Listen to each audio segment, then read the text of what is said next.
Somewhere this weekend, $100 is going to disappear from your life. Not stolen, not lost, just gone. Spent on things you won't be able to name by Monday morning. A few meals out, a subscription you forgot about, a why not purchase at 11 p.m. It happens so quietly, you don't even flag it as a decision. Here's the strange part. That same $100 is also the exact number most people say is too small to bother investing, and somehow also too tight to give up. Too small to matter, too tight to spare. That contradiction is where almost everyone gets stuck, and it's exactly where this story starts. Because starting doesn't take a strategy. It doesn't take 6 months of research or a finance degree. It takes one decision, so small it feels almost embarrassing next to the wealth you want. You open an app, set up an automatic transfer, pick a basic index fund, click confirm, and you refuse to think about it again. That's it. That's the whole beginning. What that single, boring decision turns into over the next 40 years is not what you think. Here's why this matters more than it sounds like it should. Most people don't fail at investing because they pick the wrong fund or the wrong app. They fail because the first year gives them almost nothing to feel good about, and they quit before the machine ever gets a chance to work. If you don't understand what the first 12 months actually feel like, you'll do exactly what they did, and you'll never find out what's waiting on the other side of decade 4. So picture it. You make your first deposit. $100 leaves your account and becomes $99.70. The market dips slightly on day 1, and your grand wealth-building journey starts by losing 30 cents. Nothing about this looks like the montage you had in your head. No ticker climbing, no champagne moment. Just a number slightly smaller than what you put in, sitting in an account you'll probably forget to check for a week. By month 6, you've been feeding this account like a plant you're not entirely sure is alive. $578. Checking the app has stopped giving you any kind of rush because the number is too small to feel like anything. And this, right here, is where most people quietly stop. Not with a decision, not with a dramatic "I'm done investing" moment. They just let the transfer lapse 1 month because things feel tight, and there's no visible reward pulling them back. If you've ever started something like this and quietly abandoned it around month 4 or 5, you already know exactly the feeling this video is about to explain. And if you're about to start, you need to know it's coming before it happens, not after. And here's what that first step actually looks like in practice, because click confirm hides a few real decisions. You don't need a special account, a Roth IRA, a workplace 401k that comes straight out of your paycheck, or a plain taxable brokerage account all work. You pick one low-cost fund that tracks the total US stock market, or the S&P 500, not a hot pick, not something a friend mentioned. If it isn't already payroll deducted, you set the transfer to fire automatically the day after payday, before the money has a chance to become a decision. And then the only skill required for the next 40 years is doing absolutely nothing else. 12 months in, here's where the math lands. You've contributed $1,200. Your account is worth $1,312, a gain of $112. Money you could have made in a single afternoon of overtime at almost any job. If you were judging this purely as an investment, year 1 is almost insulting. But here's the reveal nobody puts in the headline. The $112 was never the point. What you actually built in those 12 months is a relationship with delayed gratification that most adults never develop. You proved 12 separate times that the $100 was never load-bearing in your budget. Your month didn't collapse without it. You adapted, and you didn't even notice yourself adapting. Proving that to yourself 12 times in a row is worth more than the $112, because it's the thing that makes month 13 possible, and month 50, and month 200. It's worth pausing on why the first year looks like nothing, and year 40 looks impossible. The mechanism never changes, only how much has already piled up for it to work on does. That $112 in year 1 earns its own return the following year, and so does every dollar of growth after that, stacking on itself in a way that's invisible for a long stretch, then suddenly isn't. Nobody feels it happen in real time. You only see it comparing 2 years that are decades apart. Somewhere around month 26, something shifts. Your balance crosses $3,100, and for the first time, the number has actual weight, enough that losing it would sting. That's exactly when the market decides to test you. Over 11 weeks, your balance falls 14%, from $3,100 down to $2,670. You feel that one in your chest, not just on a screen. This is the moment that ends most people's investing story. But the automatic transfer doesn't know the market dropped. It doesn't negotiate. It doesn't wait for a better mood. It doesn't check the news. It just keeps buying. And because prices are lower, it's now buying more shares with the same $100. 8 months later, the account is back to $3,900. Nobody claps for that recovery. Nobody sees the shares you quietly picked up at the bottom. But that's the disciplined compounding in silence, and it's happening whether or not anyone's watching, including you. None of this assumes a lucky decade or a single hot stock. The numbers you're watching track something closer to a long-run, broad market average, the kind of return a plain S&P 500 or total market index fund has produced across most rolling 20 and 30-year windows in market history, not one cherry-picked stretch. That's not a guarantee, and nothing here promises it repeats exactly like this. But it's also not a fantasy number pulled from nowhere. It's what patient, unglamorous ownership of the market has tended to produce, given enough time to work.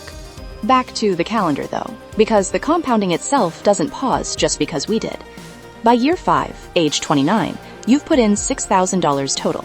The account holds $8,200. You now have more sitting in this one account than most Americans have in savings, period. And $8,200 still isn't enough to retire on, or buy a house with. That's not the point of this number. The point is what it proves. The machine works if you keep feeding it. And this is the part that actually changes you. You are now, provably, the kind of person who feeds it. Something about how you see yourself just permanently shifted, and it happened without a single dramatic moment. Here's a question worth sitting with for a second.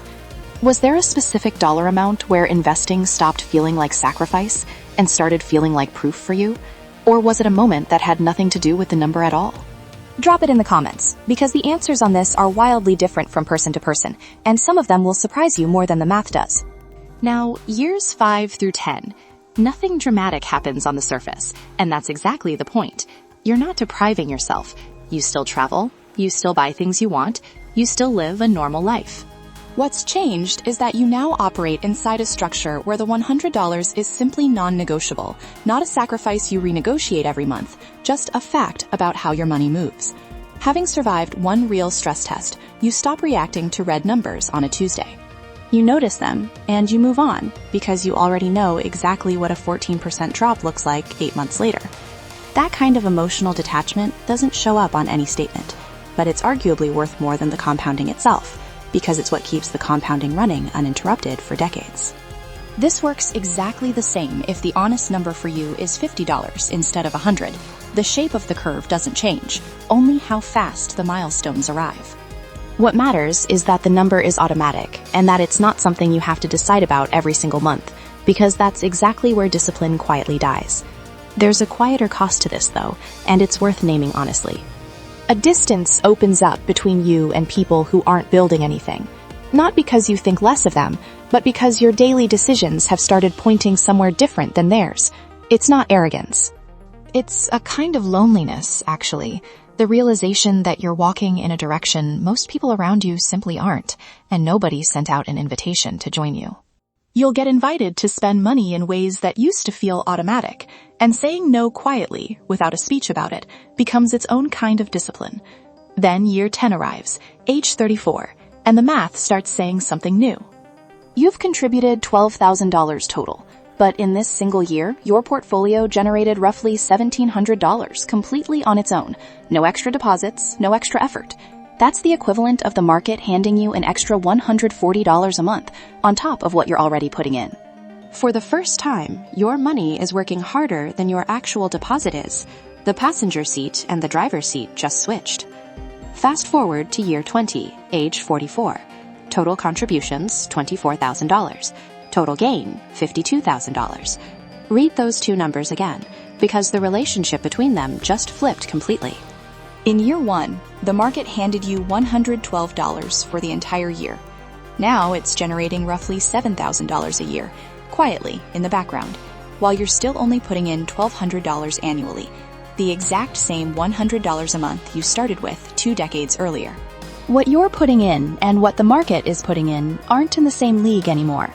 That crossover point, the one you watched happen back at year 10, never reversed. It only got more lopsided with every year that followed. By year 30, age 54, you've contributed $36,000 across 3 decades. The account is now generating roughly $22,700 a year in growth alone, close to $1,900 a month, without you ever touching the original principal.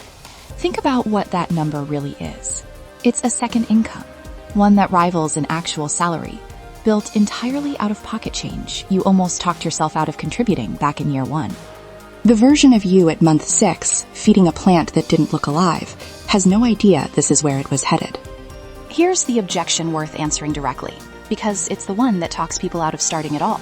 I'll just wait until I have more money and invest a real amount. Almost nobody who says that ends up doing it. The bigger salary arrives, and so does the bigger apartment, the nicer car payment, the upgraded everything. The money gets absorbed by the life that grew to match it before it ever reaches an account. Waiting for large and eventual isn't a plan. It's a way of postponing the decision indefinitely while feeling like you still intend to make it. Small and consistent, started decades earlier, isn't the compromise option. Looking at the 4 decades you just watched unfold, it's the one that actually wins. Picture the same experiment run by someone who starts 10 years later. Same $100 a month, same discipline, same eventual paycheck. They don't lose 10 years of deposits. That math is obvious. What they actually lose is 10 years of the compounding sitting on top of compounding you just watched happen between year 20 and year 30, the stretch where the account stopped needing much help from you at all. Starting late doesn't just shrink the number at the end. It erases the specific decade where the machine was doing the most work with the least amount of your money. And here's the number the entire video has been quietly building toward, the one nobody tells you about when they talk about starting small. Year 40, age 64.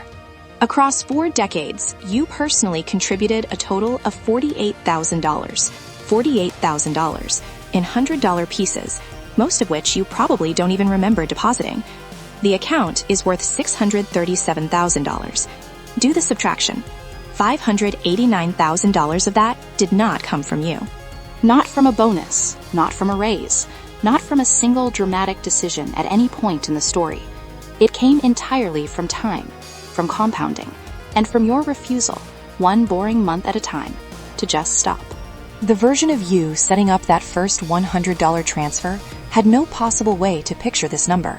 And honestly, neither can you right now, sitting on whatever year of your own story you're currently in. All of it assumes the market keeps doing, over the next 4 decades, roughly what it's already done over the long run. No single year of that guaranteed, just the average holding up across the whole stretch. And it's future dollars.